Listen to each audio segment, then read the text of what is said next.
नानी की कहानियाँ।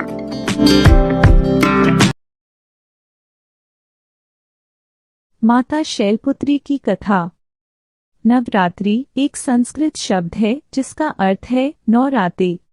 नवरात्रि में माँ दुर्गा की 9 शक्तियों को अलग अलग रूप में पूजा जाता है। नवरात्रि का पावन त्योहार प्रारंभ हो चुका है। नवरात्रों का ये पावन त्योहार 9 दिनों तक मनाया जाता है। इन 9 दिनों में माँ दुर्गा के 9 अलग अलग स्वरूपों की पूजा की जाती है। नवरात्रि के पहले दिन माँ दुर्गा के शैलपुत्री स्वरूप की पूजा की जाती है। शैलपुत्री इसका अर्थ है पहाड़ों की पुत्री। अपने दाहिने हाथ में त्रिशूल धारण किए, बाएं हाथ में कमल को शोभित किए, वृषभ पर सवार नवदुर्गाओं में प्रथम देवी शैलपुत्री हैं, जिन्हें सती के नाम से भी जाना जाता है। नमस्ते दर्शकों, दादी नानी की कहानियाँ चैनल में आपका स्वागत है।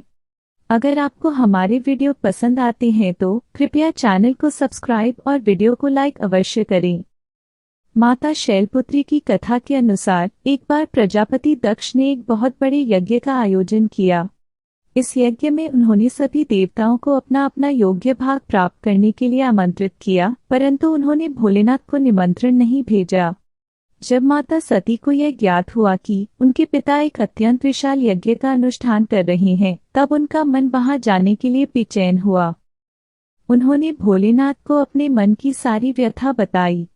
भोलेनाथ बोले, देवी, प्रजापति दक्ष शायद हमसे किसी बात पर रुष्ट है, इसलिए उन्होंने सभी देवताओं को अपना अपना यज्ञ भाग समर्पित किया है, परंतु उन्होंने हमें नहीं बुलाया, न ही हमें कोई सूचना भेजी, इसलिए आपका वहां जाना उचित नहीं होगा। भोलेनाथ की यह बात सुनकर माता सती का मन शांत नहीं हुआ। पिता के द्वारा किए गए यज्ञ में सम्मिलित होने और अपनी माता और बहनों से मिलने की उनकी इच्छा और प्रबल होती जा रही थी। सती के आग्रह करने पर भोलेनाथ ने माता सती को वहां जाने की आज्ञा दे दी। पिता के घर जाकर माता सती ने देखा कि कोई भी उनसे प्रेम और आदर पूर्वक बात नहीं कर रहा। केवल उनकी माता ने उन्हें स्नेह से गले लगाया। बहनों की बातों में व्यंग्य और उपहास था। अपने परिजनों के इस व्यवहार से माता सती के मन को बहुत दुख पहुंचा। ये सब देखकर उनका हृदय शोक, ग्लानि और क्रोध से संतप्त हो उठा। वह सोचने लगी, भोलेनाथ की बात न मानकर यहाँ आकर मैंने बहुत बड़ी गलती करी है। वह अपने पति के इस अपमान को सहन न कर सकी। कभी क्रोध में सती ने आदिशक्ति का रूप ले लिया और कहा कि वो इसी यज्ञ में अपने प्राणों की आहुति देकर अपने प्राण त्याग रही हैं। उन्होंने दक्ष को ये श्राप दिया कि दक्ष का नाश उनके पति भगवान शिव द्वारा ही होगा। ऐसा कहकर उन्होंने पवित्र अग्नि में प्रवेश किया और अपना मानव जीवन समाप्त कर दिया। वहां कैलाश में जब भगवान शिव को ये बात पता चली तो शिव जी अत्यंत क्रोधित हो गए और रुद्र रूप धारण कर लिया। उनके इस रुद्र अवतार से सारी धरती, आकाश, अंबर कांपने लगा और सब जगह भूमि बंजर होना शुरू हो गई। शिवजी ने तांडव नृत्य करते हुए अपनी जटा उखाड़ ली और उसे जमीन पर फेंक दिया। उस जटा से वीरभद्र उत्पन्न हुए, जो एक महाविनाशकारी अवतार थे। वीरभद्र बहुत भयानक दिखता था। उसके 8 हाथ थे और हर एक हाथ में हथियार थे। दूसरी जटा से भद्रकाली की उत्पत्ति हुई, जो सर्वोच्च देवी का एक प्रचंड और बेहद भयानक अवतार थी। वीरभद्र और भद्रकाली एक युगल थे, जो सृष्टि में सब कुछ नष्ट करने के लिए मिलकर काम करते थे।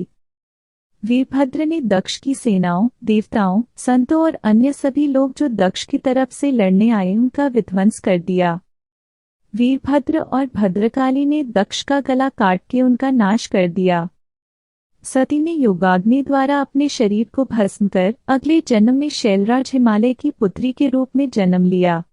माता शैलपुत्री का जन्म शिला यानी पर्वत से हुआ है, इसलिए इनकी पूजा अर्चना करने से जीवन में स्थिरता आती है।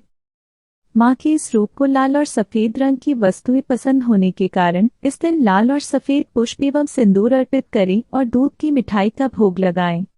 माँ शैलपुत्री का पूजन घर के सभी सदस्य के रोगों को दूर करता है एवं घर से दरिद्रता को मिटा संपन्नता को लाता है। इनकी पूजा अर्चना से वैवाहिक जीवन सुखद हो जाता है और घर में सुख समृद्धि आती है। माता की पूजा अर्चना से मूलाधार चक्र जागृत हो जाते हैं, जिसके फलस्वरूप जीवन में स्फूर्ति और उत्साह का विकास होता है। साथ ही साथ माता शैलपुत्री की पूजा अर्चना से चंद्रमा से जुड़े सभी प्रकार के दोष दूर होते हैं और भक्त को सौभाग्य की प्राप्ति होती है। बोलो देवी शैलपुत्री की जय। आपको हमारी ये कहानी कैसी लगी कमेंट करके जरूर बताएं और ऐसी ही रोचक कहानियों के लिए हमारे चैनल को सब्सक्राइब करें।